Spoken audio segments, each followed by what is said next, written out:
کو، 1400 سال پہلے، اس سے بھی پہلے لوگوں کے واقعات کو کہ ان پر جو مصیبتیں آئی ایسی مصیبتیں تو آئی بھی نہیں ہے۔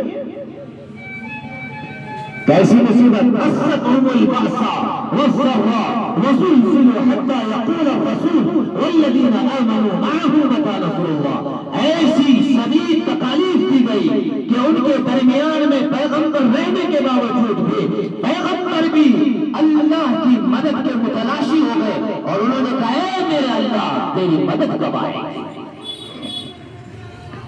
آج پیٹ میں درد ہو جائے نماز چھوڑ دیتے ہیں، سر میں درد ہو جائے نماز چھوڑ دیتے ہیں، تھوڑی سی پریشانی کی آئی نماز چھوڑ دیتے ہیں، تھوڑی سی دقت کی آئی کہ ہم جھوٹ بولنے لگتے ہیں، کاروبار ہمارا گناہوں والا، ہمارا چلنا گناہوں والا، ہمارا دیکھنا گناہوں والا، ہمارے اخلاق گناہوں والے، ہمارے معاشرتی زندگی گناہوں والی، یہ ساری زندگی ہم گناہوں کی دلدل میں اور امید رکھتے ہیں کہ جنت میں اعلیٰ مقام ہونے میں کیا۔ اللہ تعالیٰ وہ چاہے تو ہمیں ایک پل میں پکڑ سکتا ہے، پڑھانا ہے ان بطش ربک لشدید۔ اللہ نے صرف یہ آیت نہیں کہی، قرآن کریم میں آپ جاؤ تو فرعون دندنانا لگا تھا، فرعون جب دندنانے لگا تو اللہ نے فرعون کو پکڑ دیا۔ اسی طرح نوح علیہ السلام کی قوم کو پکڑا، نوح علیہ السلام کی قوم میں اللہ نے عذاب دینے کا فیصلہ کیا تو اللہ نے کہا وَاصْنَعِ الْفُلْكَ بِأَعْيُنِنَا وَوَحْيِنَا فَإِذَا جَاءَ أَمْرُنَا وَفَارَ التَّنُّورُ فَاسْلُكْ فِيهَا مِنْ كُلٍّ زَوْجَيْنِ اثْنَيْنِ وَأَهْلَكَ إِلَّا مَنْ سَبَقَ عَلَيْهِ الْقَوْلُ مِنْهُمْ وَلَا تُخَاطِبْنِي فِي الَّذِينَ ظَلَمُوا مِنْهُمْ۔ اے نوح کشتی بناؤ اس لیے کہ تمہاری قوم کو تباہ کرنا ہے، جو ایمان والے ہیں ان کو سوار کر لو، جوڑے جوڑے کو سوار کر لو، سب سوار ہو گئے، ابھی پانی کی کوئی یہ نہیں، تمام لوگ اس بات میں تھے کہ آگ جیسی دھوپ کے نیچے نوح کشتی بنا رہے تو پاگل ہے، اے نوح پانی کا تو بتا کیسے آئے گا؟ اللہ نے کہا وفارت تنوح، اچانک زمین پھٹی اور پانی کا سیلاب آیا، سب کے سب لوگ گھر کو ہونے لگے، کشتی چلنے لگی۔ نوح علیہ السلام نے دیکھا میرا بیٹا وہاں ہے، نوح علیہ السلام نے کہا بیٹا آجا آجا آجا میرا بیٹا۔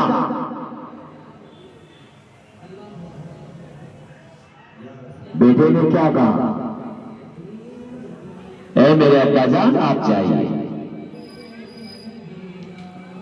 ونادى نوح ابنه وكان في معزل وقال يا بني اركب معنا، اے میرے بیٹے آجا سوار ہو جا، ولا تكن مع الكافرين، انکار کرنے والوں میں مت آ، سآوي الى جبل يعصمني من الماء، ابا کو موجود دینے لگا، ارے ابا جان آپ جاؤ کشتی میں، اتنے بڑے بڑے پہاڑ ہیں اس کا سہارا لوں گا اور میں بچ جاؤں گا۔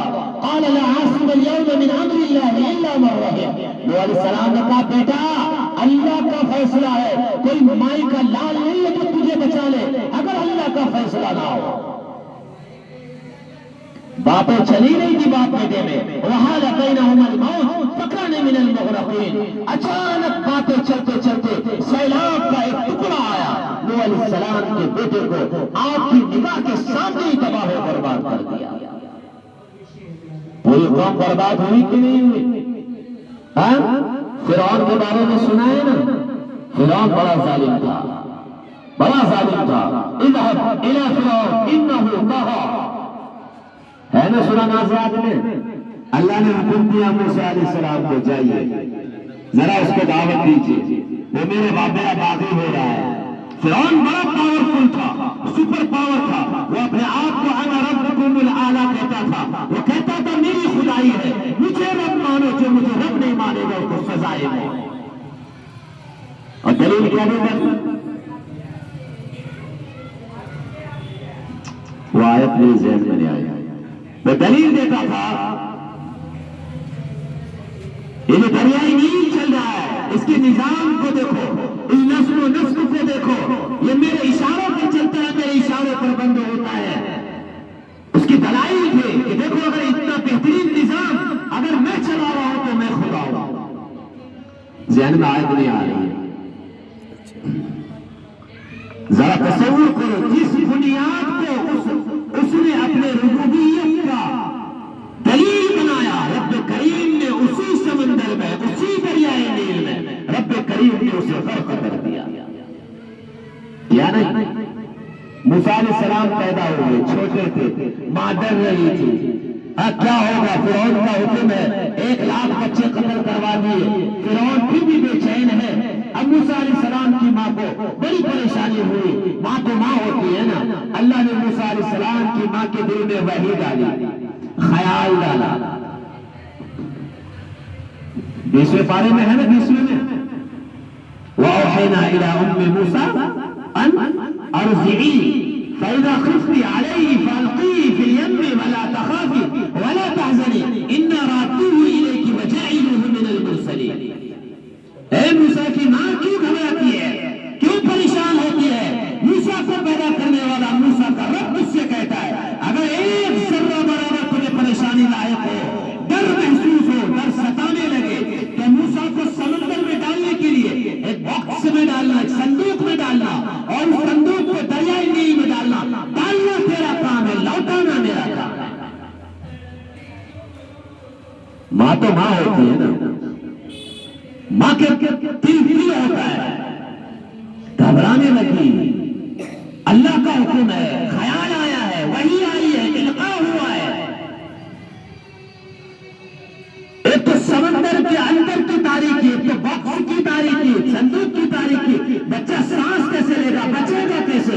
ایک طرف بچے کی طرف بچے کی ممتا ان کے دل میں، دوسری طرف اپنے کریم کا حکم ہے اس کے دل میں. اب موسیٰ کی ماں نے تابوت میں ڈالا، سمندر میں ڈال دیا، اور یہ کہا میرے اللہ تیرا وعدہ تو لوٹائے گا. اِنَّا رَادُّوهُ إِلَيْكِ. اے موسیٰ کی ماں لوٹانا میرا کام ہے. سمندر میں ڈال دیا. دل تو کہہ رہا ہے کہ یہ بچے گا نہیں، لیکن ایمان کہہ رہا ہے کہ جس رب نے وعدہ کیا وہ ضرور واپس لائے. فرعون کے بہت سارے لاؤ لشکر سمندر کے کنارے پر گشت کر رہے تھے. دیکھا ایک صندوق آ رہا، اس کو اٹھایا، اور جیسے ہی کھولا تو ایک پھول جیسا بچہ مسکراتا ہوا نظر آیا.